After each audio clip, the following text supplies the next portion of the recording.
been over a month since Pokemon Legends Center A has been announced, and here are 5 things that it needs to do to be successful. You might notice I got a new camera because I'm really trying to level up this content, so if you do appreciate it and enjoy the video, make sure to like and subscribe. It really helps out. We're trying to hit 4,000 subscribers by the end of the year, so please subscribe. You can unsubscribe anytime. Let's get straight into it. Number 1 is shiny Pokemon. Now, this is very vague. This could be a number of things that I mean by this, but mainly involving the fact that we need overworld shiny Pokemons again, like they did in Legends Arceus and kind of what they did in Scarlet and Violet. The reason I didn't like it in Scarlet and Violet was because it didn't do the sparkle noise, which I think is a necessity for Pokemon, because the amount of Pokemon that you could miss that are shiny is ridiculous, and I feel like it kind of ruins the fun of finding a shiny Pokemon, because you could be hunting for hours and hours and hours, and it could just slip by and you don't even know because it hasn't popped up with this sparkle noise, which it's just so satisfying to hear, and it's one of the main reasons that me specifically, that I shiny hunted so much in Legends Arceus because of that noise. It was so satisfying to actually listen to and hear. But a critique of Pokemon Legends Arceus was its shiny hunting method. When it first released, you had the mass outbreak method, which helped you target a specific Pokemon. This was brilliant. They did it so well. It worked perfectly. I caught all the Pokemon I want. Well, not all of them. I didn't catch the few. For example, I didn't get shiny Cyndaquil. But they caught so many Pokemon I wanted. It worked so well. And then they updated it to the massive mass outbreaks method. And I feel like it kind of ruined it. It gave us better odds, don't get me wrong, and if anything, I don't quite like that for its own separate reasons. I feel like they were too easy to find, but I didn't get the challenge and basically go for the one that I wanted. For example, I really wanted to go for Cyndaquil. I was looking for a mass outbreak, but they changed the massive mass outbreaks, and it kind of ruined it, and I haven't been able to find a Cyndaquil since. And that was one of the reasons I actually went off Pokemon Legends Arceus in the end, was because, well, I can't get the shiny Pokemon that I wanted. And my luck, I kept getting the same shiny Pokemon. Christ, I've got like 5 shiny Shinx. This is a lot more important than people will realise, so I feel like if they nail shiny hunting in this game, then they are off for a very, very strong start. Number 2 is they need to have a massive city. Obviously, we know it's based in Lumiose City, but the city needs to be huge. And when I say huge, I mean the fact it needs to have different environments, different biomes. You need to be able to catch water-type Pokemon. You need to be able to catch fire-type Pokemon, rock-type Pokemon. They're going to need to re-expand the city, because obviously in X and Y it was big, but it's not big enough for its own game. So they really need to expand the city. The reason I think they're going to be doing this is like kind of like a GTA sort of sense. They're going to be having the main city in the middle, and then the areas around it with the different biomes, I'm going to imagine, which will all be cast as Lumiose City, much like in GTA. It was all part of the LA or like Los Santos. That's one. I have played GTA, I swear. It was all part of Los Santos, even up this north bits where it was much more urban. It was still Los Santos, and I feel like they need to do it for Pokemon Legends Center A and Lumiose City, because if you don't have access to good Pokemon, then what's the point? Obviously, you're going to be having the city center, where realistically it's going to be quite hard to catch Pokemon, maybe flying type Pokemon. But it's going to be, how are you going to catch a fire-type Pokemon in the middle of Lumiose City? Like, it doesn't make sense. So they need to have a fire-type biome and all this and all that. Different types of different Pokemon. It needs to be happening, because doing the game in one city is very risky. And to be honest with you, how are they going to do it? Hopefully it's that way. I think that's the only way they can realistically do it. Moving on, they need good story, obviously. Pokemon X and Y has probably the most amount of story that was left untouched and left unfinished, and more to be desired for, including the power plant, which we never got to be able to get into, which was obviously left Pokemon Z until that got cancelled.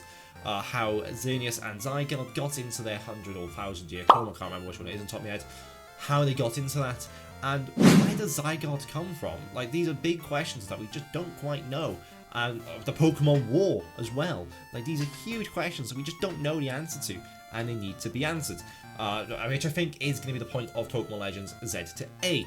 Obviously, Zygarde and Yveltal, obviously we know they gave a short backstory on how they got into the coma. I think I haven't played those games in so long. But it would be so cool to actually see it. It would be so cool to see it, wouldn't it? Like some far corner of Lumiose City, the woods, and then there's a big battle, or like, you know, and Zygarde sacrifices himself to bloody, you know, save the world. He's the Pokemon of death. Or, you know, Xerneas then, the Pokemon of life, saves itself. You know, something good like that to actually give it substance and kind of rival Pokemon Legends Arceus, because the story of that was bloody brilliant. I think people will forget how good Pokemon Legends Arceus story was. But also, like with Zygarde, where did Zygarde come from? Why has it got different cells, and why has it got percentage forms? Why is it 50% form? Why is it 100% form? Why is it 25% form? Like, you know, what is the point of this? Why is it only Zygarde could do this, but not other Pokemon? Who knows? But these are big story points that need to be integrated into Pokemon Legends ZA, and I feel like if they do a good story, obviously it'll do well, but if they do a good story that we already know about and they're answering questions from it, it will do so much better with the Pokemon community. My next point is they need to keep battle styles. One of the big things about Pokemon Legends Arceus was it didn't have many battles, but they did introduce a new battle style, which was obviously the agile and strong style of battling. The agile style kind of added you could do a quicker move, maybe do 2 moves in a row, but you do sacrifice strength. But power style or strength style, whatever it was called, sacrifice basically the opposite. You may only do 1 move in a row, but you have so much more power. This added a much needed and freshness to the battle, because the battle mechanics, obviously we've been using the same ones for years, since the games first came out, and it was so nice to have a new method of battling. And if they could keep this in, and maybe make the game online and have competitivity with these battle styles, it will really make Pokemon so fun. And I feel like Pokemon has been slightly dying and slightly getting bored of the same things over and over again. I stick to my point, Pokemon Scarlet and Violet just didn't do well, they weren't good. And I feel like maybe if they had that, obviously there's massive issues with Scarlet and Violet, with obviously the way it looked and stuff like that. But I feel like battle styles would have been a nice little freshness to keep in the game, and it would have made the game slightly more fun and challenging. But obviously if we add this into competitivity, it would make competitive more fun and maybe even more accessible, because Pokemon competitivity is so hard to get into. I've tried numerous times to become competitive in Pokemon and build my own team, and it's so hard to learn, but it might make it a little bit more fun because there'd be more strategicness to it, and you could have a little way to defeat people who are much better than you. Finally, Pokemon Legends ZA needs to be released in early 2025. I think Pokemon are taking a gap year. 2024 there will be no new Pokemon game or content at all. And I think if they don't release the game in 2025 early on, then they could be shooting themselves in the foot, because they announced it on this Pokemon Day, this year's Pokemon Presents. So what's the point in kind of announcing it now if it's going to be later on next year? They might as well just announce it next year. I understand they do need content to announce it on Pokemon Presents 2024, but it makes more sense if they just release it early on next year, because obviously Pokemon Legends Arceus was released early on last year, or 2022, when Pokemon Scarlet and Violet came out the same year. So they need to be doing the same sort of thing, because one, it keeps fan engaged. Because obviously if we're taking a year gap, then people are already going to be a bit bored and people are going to be losing interest in the game. But two, they don't want to make that even worse, because if they take a nearly 2-year gap, or over 2-year gap, because quite frankly, it might even be a 3-year gap, because 2023 we didn't get any Pokemon games. Yes, we got DLC, but I'm not counting DLC as a new Pokemon game. So realistically, we're in the 2nd year without a new Pokemon game.